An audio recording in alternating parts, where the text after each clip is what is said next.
தவறுகள் மனிதன் பொதுவாக விரும்பி செய்வதில்லை என்று நாம் சிந்தித்திருக்கிறோம். விரும்பாத தவறுகளை எல்லோருமே செய்கின்ற சூழ்நிலை வருகிறது என்று நாம் பார்க்கின்றோம். அதாவது நன்கு படிக்க வேண்டும் என்கிற விருப்பம் எல்லாருக்கும் இருக்குது.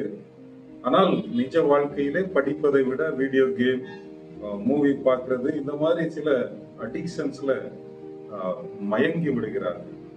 ஒவ்வொரு நாளும் அதிலே மயங்கியவர்கள் மீண்டும் நான் மயங்கக்கூடாது என்றுதான் நினைக்கிறார்கள். ஆனால் மீண்டும் மீண்டுமாக அதிலே சிக்கிக் கொள்ளுகிறார்கள். இதற்கு முக்கிய காரணமாக பாவம் இருக்கிறது என்று நாம் சிந்தித்து வருகிறோம். இங்கு இந்த நாளிலே பாவம் ஒரு தனி மனிதனை எவ்விதமாக பாதிக்கிறது, எவ்வளமாக அவனுக்குள் செல்கின்றது, எவ்வளமாக அவனை ஆளுகை செய்கின்றது என்பதை பற்றி நாம் இந்த நாளிலே சிந்திக்க இருக்கிறோம். 1 யோவான் 2ஆம் அதிகாரம் 16வது வசனத்திலே சொல்லப்பட்டிருக்கிறது, மாம்சத்தின் இச்சையும் கண்களின் இச்சையும் ஜீவனத்தின் பெருமையும் ஆகிய உலகத்தில் உள்ளவைகளெல்லாம் பிதாவினால் உண்டானவைகள் அல்ல, அவைகள் உலகத்தினால் உண்டானவைகள். மாம்சத்தின் இச்சை, கண்களின் இச்சை, ஜீவனத்தின் பெருமை. இங்கே இச்சை என்கிற ஒரு வார்த்தை உபயோகப்படுத்தப்பட்டிருக்கிறது. அதாவது எனக்கு சொந்தமில்லாத பொருளின் மீது எனக்கு வரக்கூடிய ஒரு கவர்ச்சி தான் இச்சை. அதை இன்னும் நல்லா புரியணும்னா, நம்ம வீட்டுல இருக்கிற மரம் காய்க்கிறத விட பக்கத்து வீட்டு மரம் நல்லா காய்க்கிற மாதிரி தோணும். நம்ம வீட்டு மாங்காய் சின்னதா இருக்கு, அங்க பெருசா இருக்கு மாதிரி தோணும். இன்னும் கோழி குஞ்சு வளர்க்குறவங்க சொல்லுவாங்க, எங்க வீட்டுல கோழி குஞ்சு சின்னதா தான் இருக்கு, அவங்க வீட்லயும் இதே நாள் தான் பொறிச்சுது, ஆனா பெருசா வளர்ந்துட்டு. இதெல்லாம் இச்சை என்கிற பாவ சுபாவம், பிசாசின் குணம் நம்மிலே இருப்பதற்கான வெளிப்பாடுதான். இங்கே சொல்லப்பட்டிருக்கிறது மாமிசத்தின் இச்சை, கண்களின் இச்சை. ஏன் இதை இரண்டாக பிரித்து யோவான் சொல்லுகிறார் என்றால், இந்த பொதுவாக மாமிசம், தமிழிலே சொல்லுவார்கள், இந்த சரீரம் நின்று உணரும். இது உணர வேண்டும் என்றால் நின்று உணரும். ஆனால் கண்கள் சென்று உணரும். எனவேதான் மாம்சத்தின் இச்சை, கண்களின் இச்சை என்று இரண்டையும் தெளிவாக இங்கே சொல்லி இருக்கிறதை நாம் பார்க்கிறோம். இப்படி கண்களின் இச்சையில் விழுந்து மாம்சத்தில் இச்சையிலே சிக்கி மிகப்பெரிய பாவத்தை செய்த ஒரு மனிதனை இந்த நாளிலே நாம் பார்க்க இருக்கிறோம். அதற்கு முன்பதாக இவ்விதமான இச்சைகள் நம்மிலே எப்படி செயல்படுகிறது என்பதை, எப்படி பாவத்தில் நம்மை தள்ளுகிறது, எப்படி அது ஒரு மரணம், அதாவது ஆண்டவரோடு உள்ள உறவை விட்டு மனிதனை பிரிக்கிறது என்பதை பற்றி யாக்கோபு 1ஆம் அதிகாரத்திலே 14வது வசனத்திலே நாம் வாசிக்கின்றோம். அவனவன் தன் தன் சுய இச்சையினாலே இழுக்கப்பட்டு சிக்குண்டு சோதிக்கப்படுகிறான்.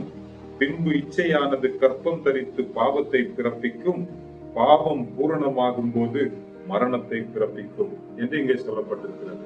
அவனவன் தன் தன் இச்சையினாலே, நமக்குள்ள இருக்கிற அந்த பாவத்தின் செயல்பாட்டினாலே நமக்குள் எழும்புகிற ஒரு கவர்ச்சி நம்மை இந்த பாவத்திற்கு நேராக வழி நடத்துகிறது. எப்படி ஒருவன் கண்களினால் பார்த்து அதிலே மயங்கி மாம்சமும் அதனை சென்று விசாரித்து அதை அடைய துடித்து அதிலே மூழ்கி விடுவது போல இந்த காரியம் நடக்கிறது. பொதுவாக இவ்விதமான தவறுகளை செய்யக்கூட நமக்கு ஆண்டவரின் கிருபை, பலம் வேண்டும் என்பது மிக ஆச்சரியமான ஒரு காரியம். என்னவென்றால், நாம் தவறுகளை செய்யக்கூட ஆண்டவர் நமக்கு தந்த சரீரத்தை தான் பயன்படுத்துகிறோம். இது மிக கோரமான, கவலைப்பட வேண்டிய ஒரு செயலாகவும் இருக்கிறது. இங்கே ஒரு ராஜாவை குறித்து நாம் பார்க்கிறோம். அந்த ராஜா என்ன சொன்னார்? கர்த்தரை நான் எக்காலத்திலும் ஸ்தோத்தரிப்பேன், அவர் துதி எப்போதும் என் வாயில் இருக்கும், அவரை நான் துதித்துக் கொண்டே இருப்பேன். எப்பொழுது விடியும் என்று விடியற் காலத்திற்கு காத்திருக்கிற ஜாமக்காரரை பார்க்கிலும் என் ஆத்துமா கர்த்தர் மேல் அவ்வளவு வாஞ்சையாய் இருக்கிறது என்று பக்தி வைராக்கியத்தோடு தீவிரமாய் செயல்பட்ட ராஜா தாவீது.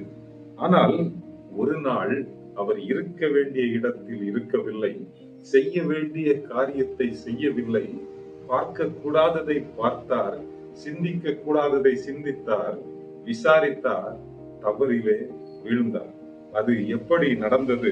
கண்களின் இச்சை, மாம்சத்தின் இச்சை, பாவம், மரணம் வரை அது சென்றது என்பதை இந்த 2 சாமுவேல் 11ஆம் அதிகாரத்திலே ஒரு சொல்லோவியமாக அங்கே தீட்டப்பட்டிருக்கிறதை நாம் பார்க்கலாம்.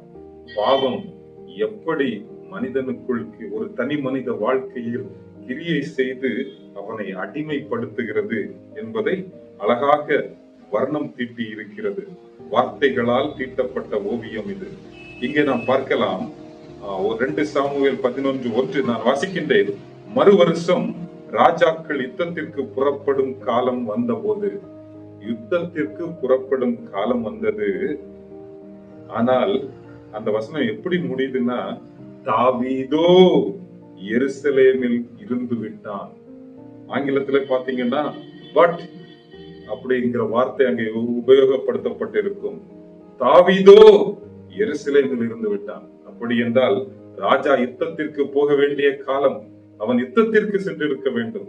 ஆனால் யுத்தத்திற்கு போகாத ராஜா எருசலேமிலே இருந்து விட்டான். இன்றைய நாட்களிலே வாலிபர்கள் உற்சாகமாய் வெளியே சென்று விளையாட வேண்டிய காலம். ஆனால் மொபைல் போனோடு வீட்டிலே அமர்ந்து விடுகிறார்கள். இங்கே தாவீது எருசலேமிலே இருந்து விட்டான். இருக்கக்கூடாத இடத்திலே தாவீது இருந்தான். முதல் தவறு. இரண்டாவது தவறு 2வது வசனத்திலே பாருங்கள். ஒரு நாள் சாயங்காலத்தில் தாவீது தன் படுக்கையில் இருந்து எழுந்து அரண்மனை உப்பரிகையின் மேல் உலாத்திக் கொண்டிருக்கும் போது, பாருங்க, சாயங்காலத்தில் படுக்கையில் இருந்து எழும்புகிறான். இருக்கக்கூடாத இடத்தில் இருந்தான், சாயங்காலத்தில் படுக்கையில் இருந்து எழும்புகிறான். அப்படின்னா அவன் என்ன செய்திருக்க வேண்டும்? தன்னுடைய வீரர்கள் அங்கே யுத்தத்திற்கு சென்றிருக்கிறார்கள். அப்பொழுது இந்த ராஜா என்ன செய்திருக்க வேண்டும்? ஆண்டவருடைய பாதத்தில் அமர்ந்திருந்து அவர்களுக்காக ஜெபித்திருக்க வேண்டும். ஆண்டவரின் வல்லமையை துதித்து பாடி ஒரு சங்கீதம் எழுதியிருக்க வேண்டும். ஆனால் புது பாடல் பாடி இருக்க வேண்டும். ஆனால் அவர் என்ன செய்தார்? சாயங்காலத்திலே படுக்கையிலிருந்து எழுந்தாராம். அப்படி என்றால் நல்ல வெறிக்க உணவு உண்டிருப்பார். அவர்கள் பசியோடு யுத்தம் செய்து கொண்டிருக்கிறார்கள். ஆனா இவரு வெறி பிடிக்க உணவு உண்டதால் பகல்ல நல்லா தூங்கினார். சாயங்காலத்திலே படுக்கையிலிருந்து எழும்புகிறார். இருக்கக்கூடாத இடத்தில் இருந்தார், செய்யக்கூடாததை செய்கிறார். எல்லாமே பாவம் பாருங்க. அப்புறம் எழும்பி அவருக்கு என்ன செய்யணும்னே தெரியாது. அதனால உப்பரிகையின் மேல் உலாத்தினார். என்ன பண்றதுன்னே தெரியாம, லட்சியமே இல்லாமல், காற்று பறக்கடிக்கிற பதரை போல துன்மார்க்க வாழ்க்கை அது. எங்கு போகிறேன் என்று தெரியாமலே என்னுடைய நாள் துவங்குகிறது என்றால் என்னுடைய வாழ்க்கை மிகப்பெரிய ஆபத்திலே இருக்கிறது. ஒவ்வொரு நாளும் லட்சியத்தோடு நம்முடைய வாழ்க்கை தொடங்க வேண்டும். இங்கே தாவீது என்ன செய்வதென்றே தெரியாமல் உப்பரிகையின் மேல் உலாத்துகிறான்.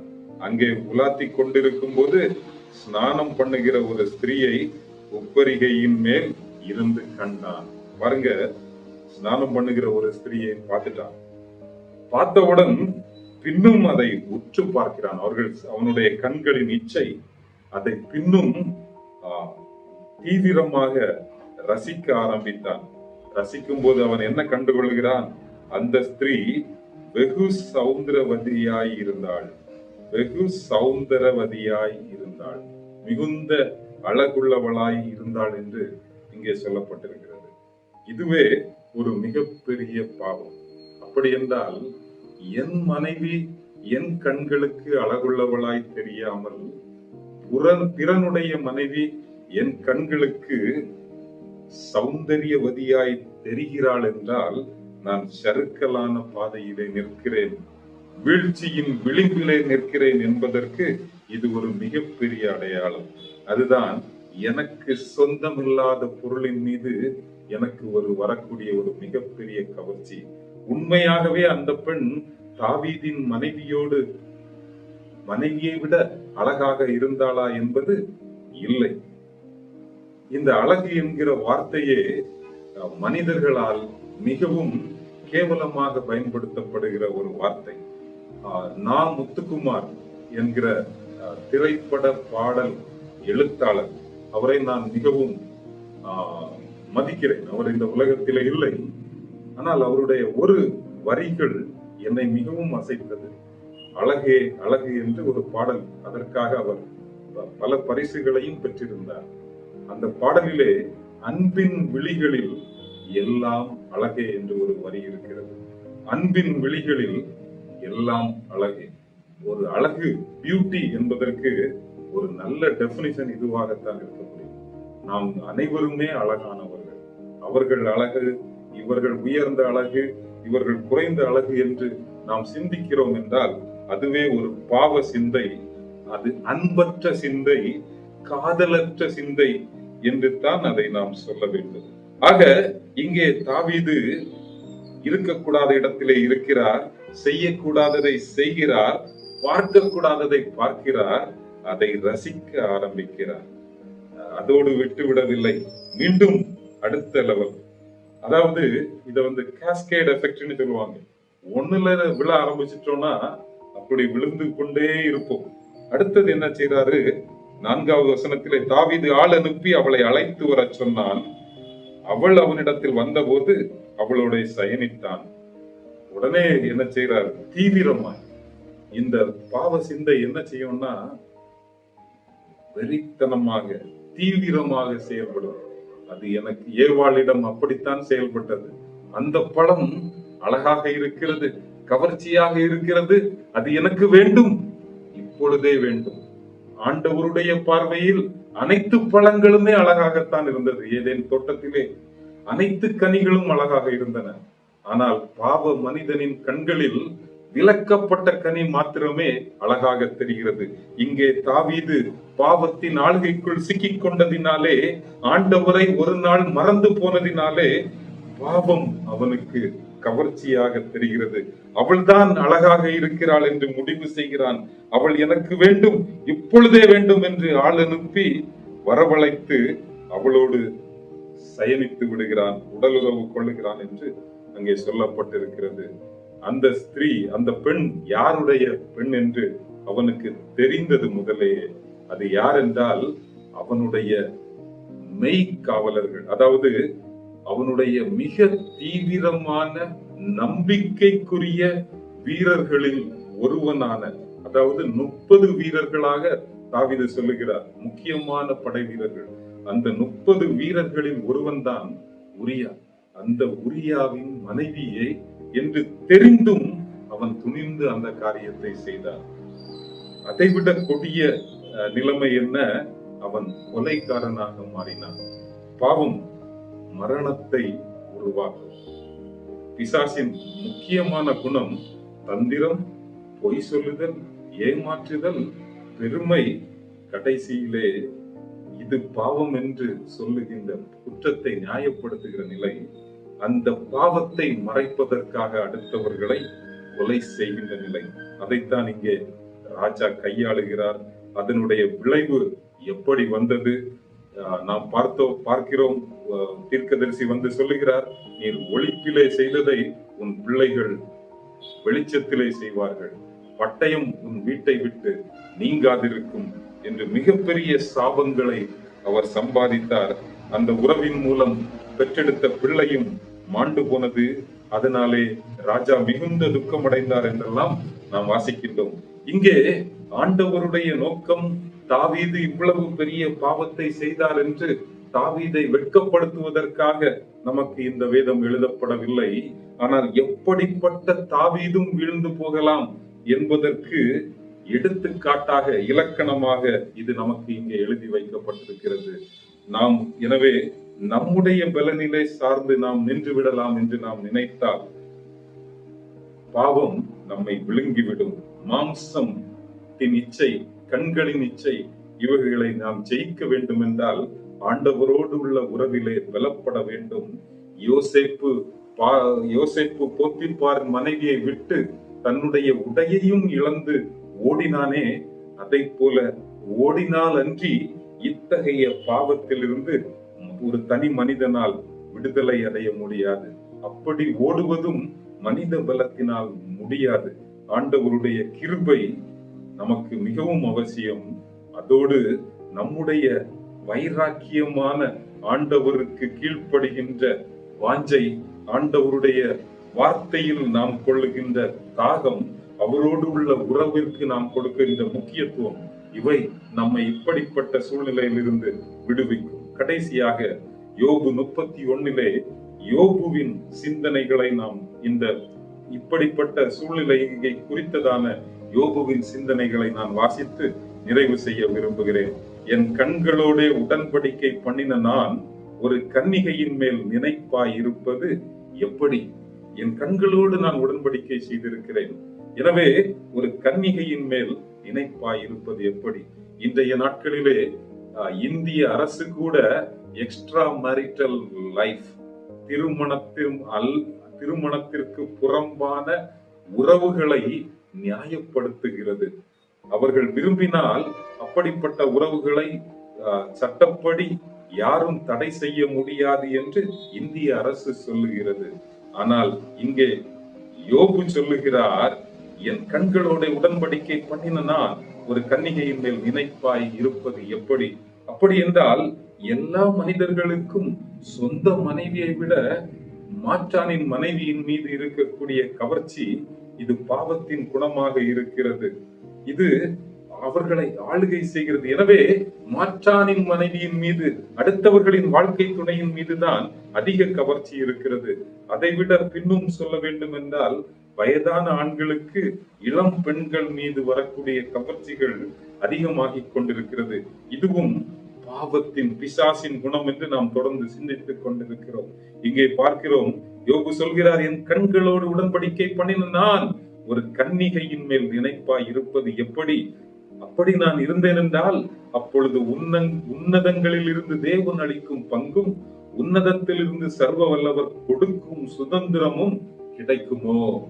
அப்படி என்றால், இப்படிப்பட்ட கவர்ச்சிகளில் நான் மயங்கி விட்டேன் என்றால், ஆண்டவர் எனக்கு வென்று வைத்திருக்கின்ற மிகப்பெரிய ஆசீர்வாதத்தை, மேலான பாக்கியத்தை நான் இழந்து விடுவேன் என்று யோபு சொல்லுகிறார். அருமையான பிள்ளைகளே, வாலிபர்களே, பெரியோர்களே, ஆண்டவர் நமக்கென்று மிகப்பெரிய ஆசீர்வாதங்களை வைத்திருக்கிறார். இம்மைக்குரிய ஆசீர்வாதங்கள் மாத்திரம் அல்ல, மேன்மையான ஆசீர்வாதங்களை வைத்திருக்கிறார். அதை யோசேப்பு தன்னுடைய ஆவிக்குரிய கண்களால் பார்த்தார். எனவேதான் இந்த கவர்ச்சிகள், இந்த அற்ப இன்பங்கள் எனக்கு வேண்டாம் என்று அவனால் உதறி தள்ளி ஓட முடிந்தது.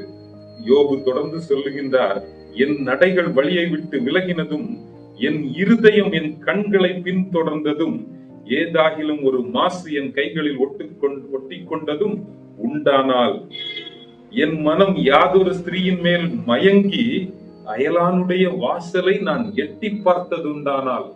என்ன ஒரு பெரிய சவால் யோபு விடுகிறார் பாருங்கள்.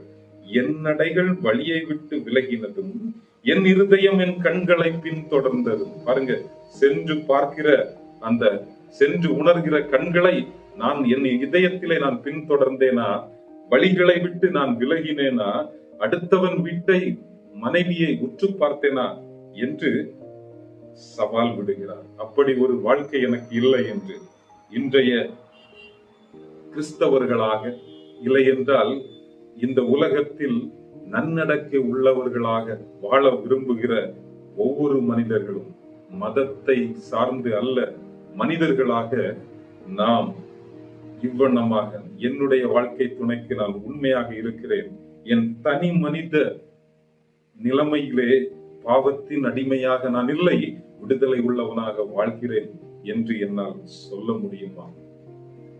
அப்படிப்பட்ட வாழ்க்கைக்கு ஆண்டவர் தாமே நம்மை வழி நடத்துவாராக. ஆமென். நன்றி.